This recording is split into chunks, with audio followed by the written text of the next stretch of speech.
State bank of ইন্ডিয়ার আমরা যদি ইউজার নেম ভুলে গিয়ে থাকি তাহলে আমরা কিভাবে সেটিকে ফরগট করতে পারবো স্টেপ বাই স্টেপ আমরা কিন্তু দেখব। প্রথমে আমরা গুগলে চলে যাব, গুগলে গিয়ে লিখব অনলাইন এসবিআই। দেখুন এই কথাটি লিখবেন, লিখে সার্চ করবেন।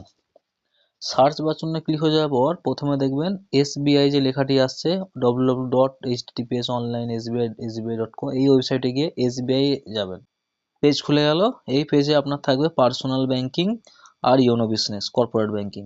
তাহলে আমার যেতে হবে, আমার পার্সোনাল ব্যাংকিং এর জন্য আমি করতে চাইছি, তাহলে পার্সোনাল ব্যাংকিং এ লগ ইনে গেলাম। এরপরে যাচ্ছে কন্টিনিউ টু লগ ইনে হাত দিতে হবে। হাত দেওয়ার পর দেখুন এখানে এই পেজটা খুলে যাবে, দেখাবে ইউজার নেম, পাসওয়ার্ড, ক্যাপচা। ঠিক আছে, তাহলে এই তিনটি জিনিস আমার লাগছে না, আমি তো ভুলে গেছি। এইখানে দেখুন নিউ ইউজার রেজিস্ট্রেশন আর ফরগট ইউজার নেম, আমি এখানে ফরগট ইউজার নেমে যাব।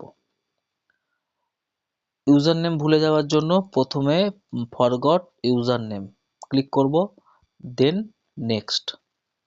ব্যাস, এইটুকু কাজ আমার এখানে করতে হবে। এরপর আর দেখানো যাবে না, সিকিউরিটি রিজনের জন্য খুলবে না। আমি আপনাদেরকে বলে দিচ্ছি কি করবেন।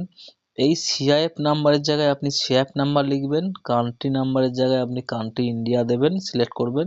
এখানে আপনার রেজিস্টার যে ব্যাংকে মোবাইল নাম্বার আছে রেজিস্টার মোবাইল নাম্বার দেবেন, আর ক্যাপচাটি দেখে দেখে লিখে দেবেন।